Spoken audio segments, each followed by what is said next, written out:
Hi. So, how to apply for AOS has been a popular question in my forums and WhatsApp group. So, today I'll just take you through the basic steps of how to apply for AOS. Obviously, I cannot take you through the full steps because I am already got a PR and I cannot apply using the portal again, but at least I can walk you through the steps till the door steps, and from there I'm sure you can go ahead. Let me take you to the doorstep from where you can use the portal. So I'll just switch to my laptop now, and then from there I'll guide you through the different steps. So the first step is coming to this landing page. So come to this landing page. The URL is in the description, and here obviously here is where you must have come to check your eligibility and everything. Then click on how to apply. So first check your eligibility. The onus of checking your eligibility is on you. Okay, if you don't check your eligibility, if there is anything wrong, your application can be denied. Okay, so please don't do that. Don't waste your time. Just first check your eligibility and then click on how to apply. Click on how to apply. This will open up a page. So here there are multiple updates and everything. So here you can check before you apply, after you apply. This has all the details in gray. So these are the shortcuts here. Very good page. Just one more thing. Alberta Aaip says that you can have only one application active in your account. So if for any reason you have any other application ongoing, you have to withdraw that. So the first section of this web page details how to withdraw that application. So go through that. There are two ways of withdrawing application. One is online and another is via email. Okay, so please do that. And but this is only applicable if you have a application going on. Then how to apply? The step one is you need to review the eligibility criteria, which you have already done, that I covered in the starting of the video, and then complete your application online. So this is a total online process. You have to complete your application online.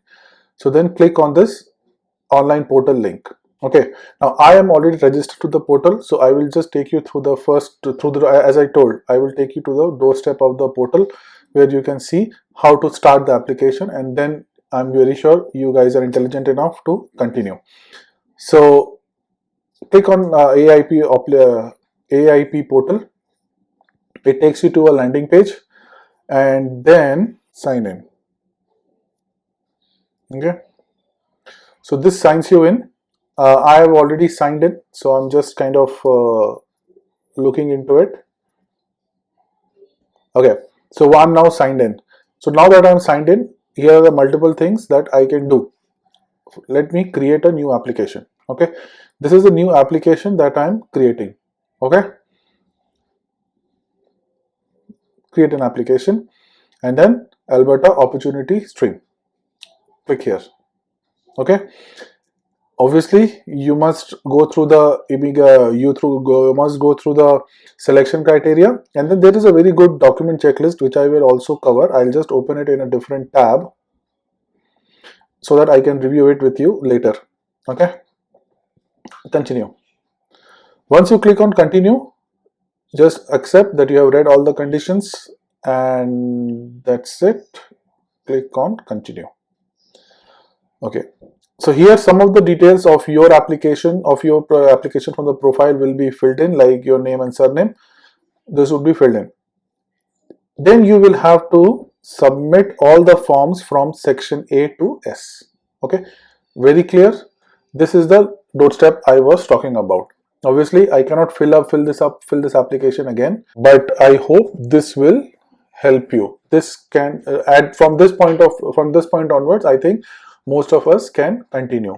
So let me just walk through the individual sections. Okay, so first section is contact information, which is this, very self-explanatory, your address, your residential address, everything.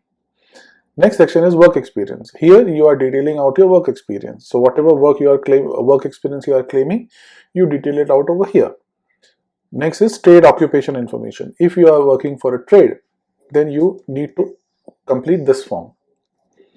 Next is education, self-explanatory. Complete your education profile here. language, any kind of language test, any kind of language proficiency that you have to fill it out here.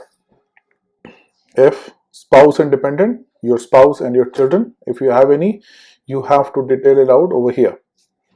Relatives in Canada, this doesn't say relative in Alberta. Maybe when you start filling up, it will ask you whether you have relatives in Alberta and Canada. Fill out your relative details. Address history, your residential history for last, I think 5 years or 10 years they will ask. So put your residential history here. IRCC application history, if you had previously applied to IRCC, you have to detail it out over here. Program information, this page will probably give you what program you are applying under and some details for that program.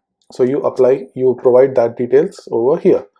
Alternate contact, provide an alternate contact on your neighbor, your friend in Canada, so that they can contact if required. Candidate declaration, from this point onward, it looks like these are all the declarations and different types of forms that you have to sign, just to make sure that you are submitting true and fair information. So candidate declaration that the information you are submitting is true. Authorization of personal information, that you are authorizing them to use your personal information for any kinds of verification. Policy on user representative, if you are using a representative, then use this form. Representative information, if you are using representative information, then provide this information. And document checklist, this is the document checklist I was talking about. In this form, usually there will be a list of document checklists, and you just have to click on upload on each of the documents. So make sure that you do that. Application preview, once everything is done, once you have uploaded all the documents, you click on application preview and it will show you the final form that you are kind of reviewing. You will review it once, that everything you filled up is correct. If you want to make changes, this is the time to make that change and then submit. After submission, you will get a link for payment of the fees. The fees is $500 that you have to pay. Okay, so this is the doorstep of applying for Alberta Opportunity Stream.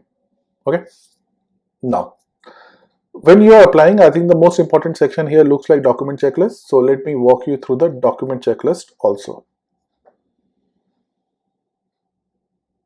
So this is a checklist available on the AIP site. This is not I have made up or something. So this is pretty official. Please don't apply, please just use whatever is given here. Just follow the instructions. Instructions are very clear. Okay. First thing, valid passports. No need of explanation here. Upload only the personal information page and page showing expiry and issue date. Okay, no visa, nothing, right? No stamps, nothing. Only personal information page and expiry date. Okay, no confusion. People ask question like, should I upload all the passports, old passport, new passport? Only the personal information of the page showing the expiry and renewal date of the passport or passports. So if you have multiple passports, the old passports have kind of expired, provide these two pages, first and last pages of all the passports. Okay, and make sure that you keep it in order so that it's understandable. Work permit. So if you are the candidate, obviously you are the candidate who is applying, you upload your current Alberta work permit. Now for AOS, this is necessary that the person who is applying is living in Alberta. Okay, living and working in Alberta. So please upload your current Alberta work permit. And if you have any other work permit, you upload those work permit also. Okay. Language assessment. Again, only for the candidate. Just upload your single language assessment test. Results of the language assessment test. Either CELPIP or IELTS. As talking of CELPIPs, I have a video on the CELPIP workshop. I have done a CELPIP workshop recently and I uploaded the video on YouTube. So please have a look. It's a very good 48-minute video. It will at least walk you through the CELPIP course, what to expect, how to prepare, and some tips and tricks. If you want to add to that particular video, I can do that. So let me know in the comments of the videos. Okay. So back to the language assessment.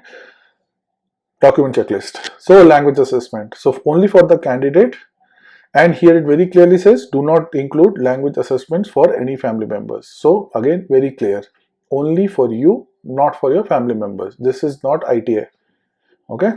Labor market impact assessments or LMIA. So if you are working for a job which needs LMIA, you upload your LMIA. If it doesn't need LMIA, you just provide an evidence of exemption. So something like for example, if you are working on a work permit which is LMIA exempt, there would be a LMIA exemption form in the work permit package. So take a copy of that and upload that here. Okay. So if LMIA does not exist, upload the document showing the exemption used for the work permit. So there must be a justification of your LMIA exemption. Okay. Otherwise, upload the copy of your LMIA document. Okay. Very easy. Again, LMIA is not job offer. Okay. Again, education. Again, this is for the candidate only. In education, okay, let me talk in some detail here. There is some confusion on the education document to be uploaded for the Alberta Advantage Immigration Program. There are two types of credentials, education credentials or education documents, but bullet point here 1 and 2 are two different documents. Okay, it's very clearly say you must provide in a single document. Okay. So first, educational credential documents. So this is all your secondary degree and mark sheets and certificates. This one and your educational credential assessment or ECA from WES. Say for example, I did my credentials from WES. So WES. Okay. Now understand this. This is and right, educational credential documents and educational credential assessment.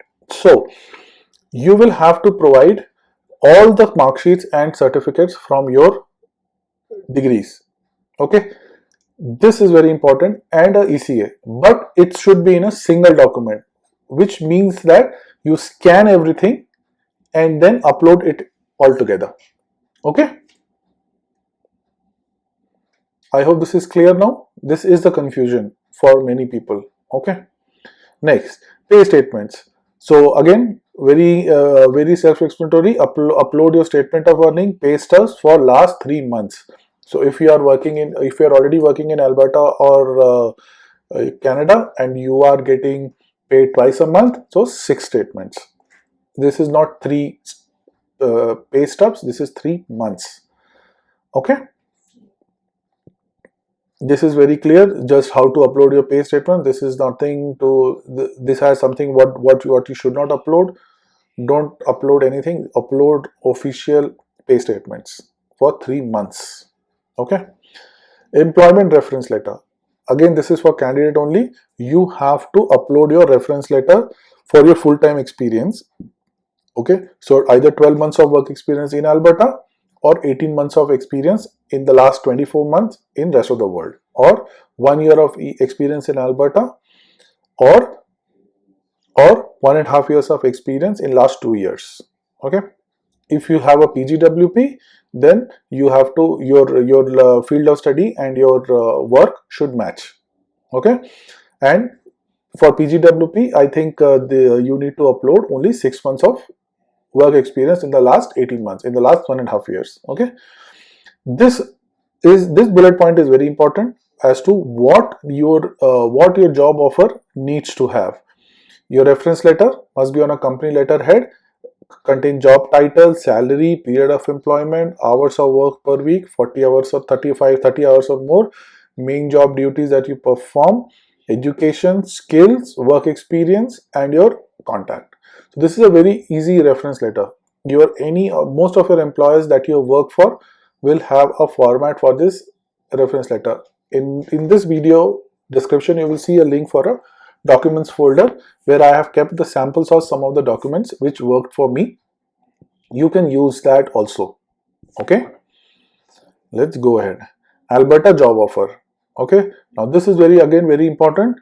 A job offer from your current job offer or a employment contract for your current job, which means that if you are already working, then you need to get a letter which kind of extends your job offer to 1 year beyond the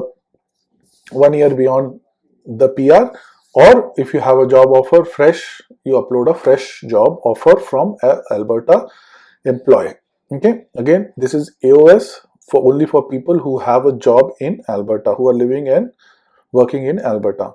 Again, there are some bullet points on what your employment contract must contain.